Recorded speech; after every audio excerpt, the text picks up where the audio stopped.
Hi, this is Bill Kenower for Author Magazine, and today I'm in the Seattle home of author Erica Bauermeister, author of The Scent Keeper. Erica, welcome to Author. Thanks so much. It's good to be here. So, Erica, the first time I talked to you, if my memory serves me, I was thinking about this as soon as I started Scent Keeper, is you'd said your ambition was to write about the ordinary and find, I guess, the extraordinary in it, right? Mm-hmm. Which you have done with much success. But it struck me that Scent Keeper is not that ordinary on its face, at least. Is that fair to say? Yeah, no. So what happened? I wanted to write about what it would be like to have smell be your dominant sense, and what it would be like for a child to grow up that way. So that's where it started. That's just where it that started. Question. Was watching my dog as I walked her, and it was like that animal had a completely different vision of the world than I did. It was in colors I couldn't see, right. And I thought, what would it be like, and what would our world look like to, a child that had been raised like that? And you'd have to be raised in isolation, pretty much. Because the world's not that way. The world's not that way. But then what would our world look like when you came out of isolation? Right. How all the ways we interact with each other without paying any attention to how much our sense of smell is influencing those interactions.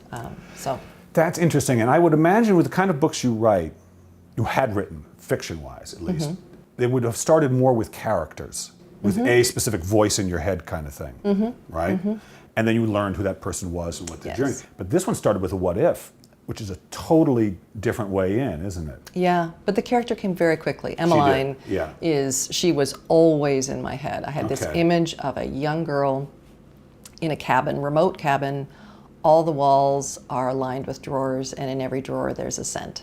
So you saw that image right away? I saw that right away. Good. And that was just the beacon through the whole process of writing was, what are those scents? Why are they there? Who is she? And who is she going to grow up to be? All right, so I'm going to talk about something with you that I rarely like to talk about. That's craft. Because it seemed to me, I hope you take this the right way, that your facility has expanded. Thank it seems you. to me. There were parts of it were just delicious, let's say, okay? And do you, because it never stops, we never stop learning. Yep. And where it strikes me, particularly with fiction, is the ability to render the physical world in a meaningful way, in an original way. Do you feel something grew within you, or is it just my hallucinatory memory? It did. Yeah? It did. I think, many of my books were set inside. Before this, yes. They were in a restaurant. They were, in groups of women in rooms. Talking. Yeah, there was a lot of talking. And this was the first time, and this was also the first time that I didn't write from multiple characters' points of view. Yeah. And this book did start out. One of the reasons why it took 6 years was it started out from 3 points of view. You just did your normal thing. Instinctively. Right. And then it went to 2 points of view, and then it went to 4, and then it went to 1. And when I heard her voice in my head speaking in first-person narration, which I had never done. As an adult, but really as an adult voice. Interesting. She does not. You don't have her speak as a child. No, because it wouldn't have worked. I really like writing complicated sentences. Right. And a child wouldn't have the what I love doing in my writing is giving readers the insights. Right. And I tried doing it from a young child's point of view, and I lost all that. The magic was just gone. And I also love that retrospective perspective that you get when you're older. And she's not that much older when she's writing the book, but she's old enough that she can understand what she's learned. And it's the same thing with characters. You have to get to the point where you know your characters, your fictional characters, well enough that you have the perspective on them, and that they gain the perspective too. But sometimes you're the author or the reader sitting above the character knowing something that they don't. And those are always my favorite moments. Oh yeah? Why is that? I love the idea of advent calendars. And walking through, one of my favorite experiences ever was I was writing in this small town in France, which just sounds perfect, right? You just want to say that line all the time.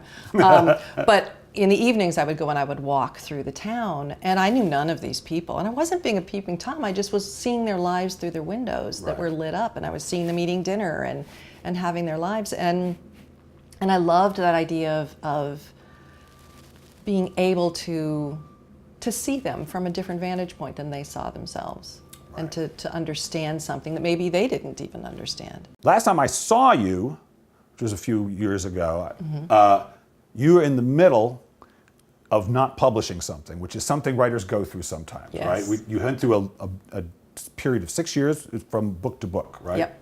And that can be a long time for a person who's already published a bunch of books. Yes. So how'd you get through it, if it is even something you had to get through, or if it was no problem? Oh, I had to get through it. Okay. You know, I had written, I wrote for 15 years without ever being published. Then I got 3 books in rapid succession, and everything went very smoothly. And it was very easy to think, oh yeah, I absolutely know how to do this, right? And then I tried to write the memoir. I wrote it from the wrong angle, and it just didn't sell. Right. And I was devastated. But we had sent along just 1 paragraph description of Scent Keeper, which I had not even started writing. To the same publishers. To the same publishers at the same People time. Who knew kind of you like from, maybe this is a 2-book deal kind of thing. And most people responded to the 1 paragraph description of the novel. So I leapt into it.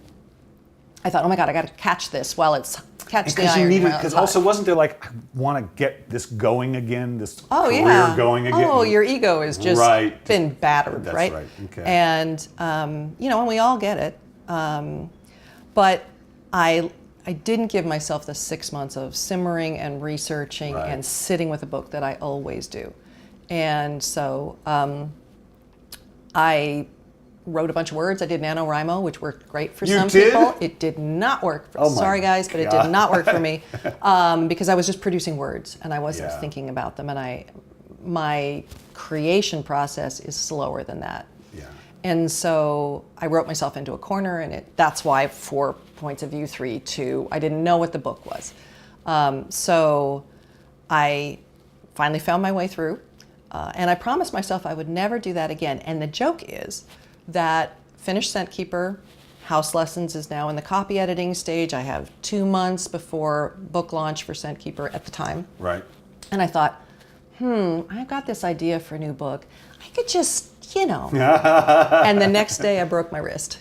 Oh, see? So I couldn't The universe was like saying, just, you're not going to listen to yourself, you're going to have to listen to us. Right, so next time I'm just going to remember and I don't have to break my wrist. Oh, good so for it's you. fine. So you really do need that time to think about I really do. Not everybody does, but I do. Okay, so you're getting ready to go out. As we do this, the book's going to be released when this, shortly before this goes, this runs. What do you go through now in the month leading up to the publication? What are you going through emotionally with it? Are you just totally disoriented? You have no connection to it? Like, where are you in relation to it? No, you know, what's interesting is, you know, you write a book, you sell the book, it can go through 1 year to 2 years of production.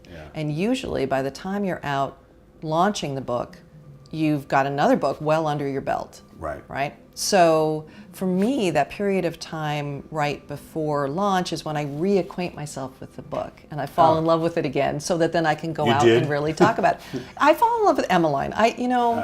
She's my girl. Right.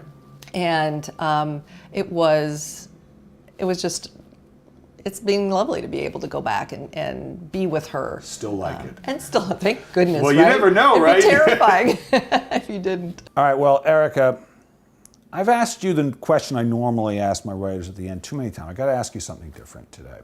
So what I want you to do is I want you to think back to younger Erica, who was 10 years into her 15 years of learning to be a writer. What would you tell her now that she could have needed to hear that would have sped things up for her? So 10 years into the 15 years? Yeah, she's just toiling along. It's just not happening yet, for fiction for sure. What would you have told her? I would say, you know, you're 2/3 of the way through your 10,000 hours. Really? Would she have said, shut up? No. Or would she have been okay with that? No, I think she would have been okay with that. And I think she would have been relieved by that, because I think there is this, you know, the Mozart syndrome, where we all believe that because we use words all the time, we should be able to sit down at a typewriter and the first draft is going to be perfect and it will be bought and the world will be marvelous and we will have, you know, changed society with our glorious words.